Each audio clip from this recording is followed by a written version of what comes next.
¿Qué tal? Buenas noches, bienvenidos. 8:45, noticias de forma diferente. Hoy día 25, martes, y además celebramos la fiesta del maestro, así que felicidades a todos los maestros del país.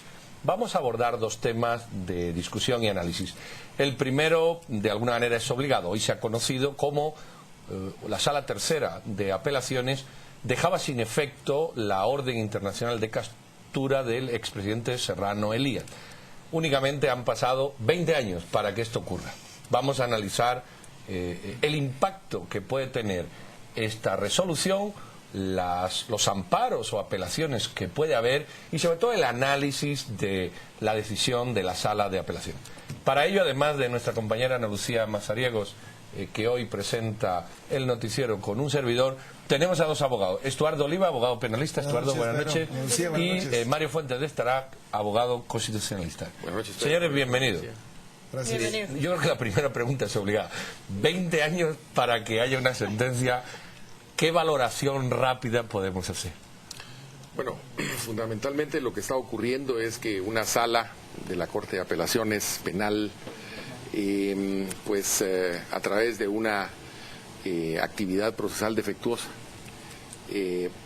enmendó, anuló el procedimiento que se había seguido dentro del proceso que se tramita contra el expresidente Jorge Serrano Elías y contra el exministro de Gobernación Francisco Perdomo, y retrotrajo, pues como tú dices, Pedro, retrotrajo el asunto a 1993, época en que pues se libraron las órdenes de captura o de aprehensión en contra de estos dos exfuncionarios.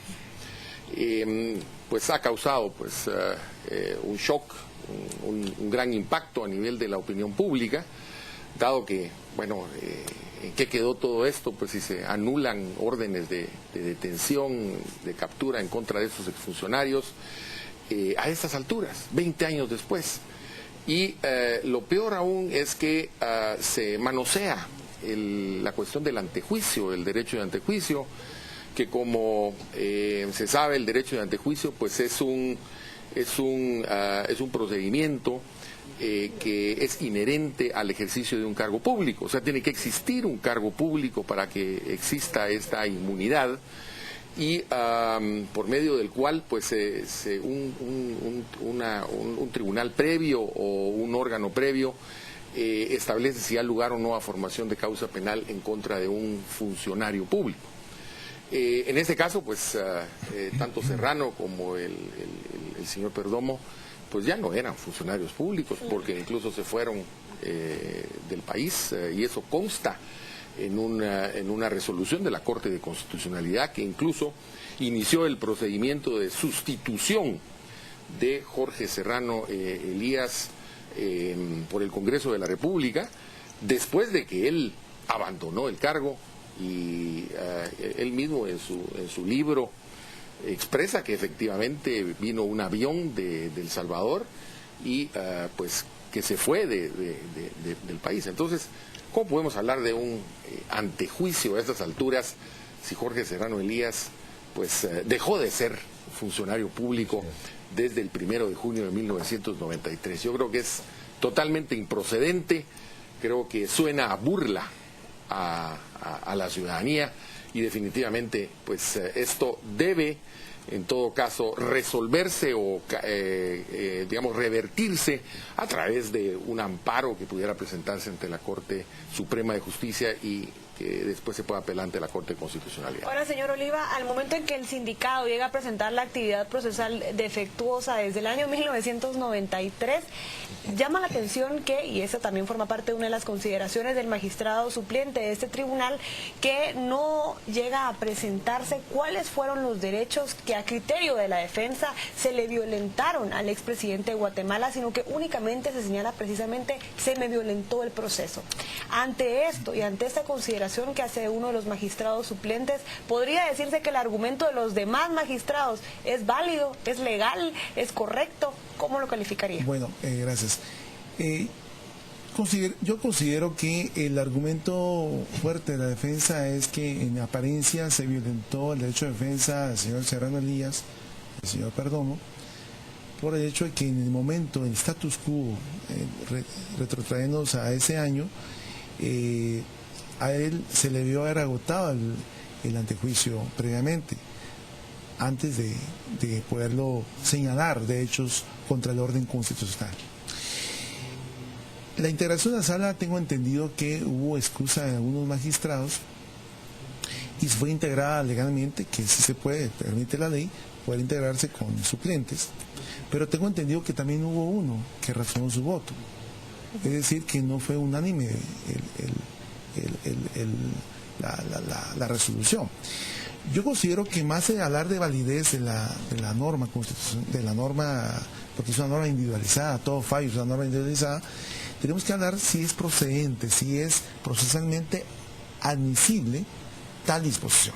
Desde mi punto de vista jurídico, considero yo que, aunque están tomando solo temas puramente formales, porque la orden de detención preventiva no está entrando a analizar si el señor Serrano o el señor Perdomo son responsables penalmente, sino únicamente que se anula todo lo actuado y que en base a una actividad o una nulidad procesal, con efectos ex tunc, es decir, hacia el principio de donde fue el origen, el vicio, hacia adelante todo queda sin efecto. Yo creo que procesalmente yo consideraría que es ilegítimo, desde todo punto de vista, porque hay un principio jurídico que es el de conservación de los actos procesales, que establece que aún con el proceso que pudieran haberse dado vicios, se haría más daño a la justicia retrotrayendo 15 o más años que dejar el presunto vicio que se dice.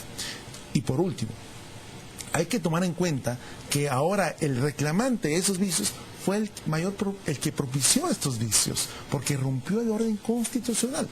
Y sobre esa base no se puede ahora él tomar para sí en beneficio algo que él propició, porque si no estoy mal, en esa época lo que él hizo fue simplemente abolió todo lo que se refiere a un orden constitucional. Y si no hubiera sido por la gallarda actitud de la honorable Corte Constitucional en ese momento, estuviéramos en otra situación nosotros. Hay que decir que el señor Serrano Elías ha sido contactado y no ha querido, no se ha venido a entrevistarlo. Entonces, carecemos de su opinión precisamente porque él no ha querido darla. Como ciudadano de a pie, yo me pregunto, bueno, ¿es admisible o qué cabe a una sala de apelaciones pedirle o preguntarle o exigirle que ha tardado 20 años en resolver? Es decir, yo ciudadano que pago impuestos, que tengo un sistema judicial, que ahora una corte, con razón o sin ella, ese no es el punto, venga a dar una sentencia 20 años después, no sé, si lo extrapolamos a cualquier actividad humana, pues como que habría que, ya genera un rechazo. ¿Por qué 20 años? Incluso el señor Serrano pues ni siquiera ha comparecido al proceso, pues o sea,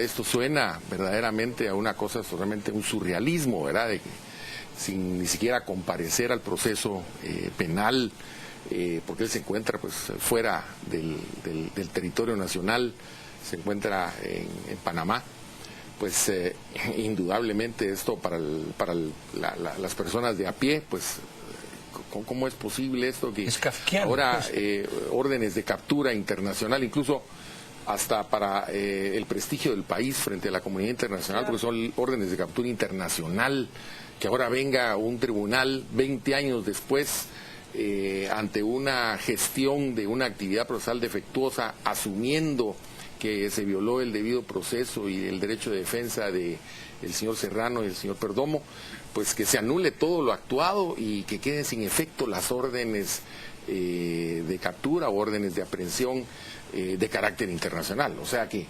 realmente es absurdo, y como bien decía el licenciado Oliva, pues ¿cómo es posible que un personaje que